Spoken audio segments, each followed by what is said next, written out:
Joe Haines, press secretary to former Prime Minister, dies aged 97. The party said Haines, a lifelong Labour supporter, died on Wednesday at his home in Royal Tunbridge Wells, Kent. Haines served as press secretary to the Labour Prime Minister for two periods in the late 1960s and mid-70s, after working as a political journalist for The Sun before it was owned by Rupert Murdoch. He was also a political editor of the Daily Mirror and wrote a biography of its then owner, Robert Maxwell. Last year, Haines claimed Wilson had confessed to an affair with his deputy press secretary, Janet Hewlett-Davies, during his final year in Downing Street.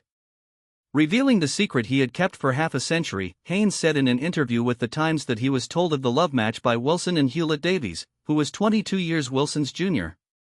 A Labour spokesperson said, "It is with great sadness that we announce that Joe Haines, who served as press secretary to Harold Wilson, died today at his home in Tunbridge Wells, Kent." Joe, who was 97, had two spells as press secretary to the former Labour Prime Minister in the late 1960s and mid-1970s, becoming one of his most trusted advisors. He was described as fiercely proud of his working-class background and also worked as a journalist and commentator before and after his time in politics. The statement added, "The son of a rather high docker, who died when Joe was 2, he was raised by his mother, a hospital cleaner.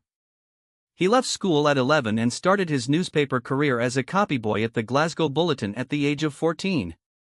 But it was as a political correspondent that he came into his own. He was covering politics for The Sun pre-Rupert Murdoch when Wilson asked him to be his press secretary. A fast and brilliant writer with an acerbic tongue, he won a reputation for toughness and loyalty in equal measure.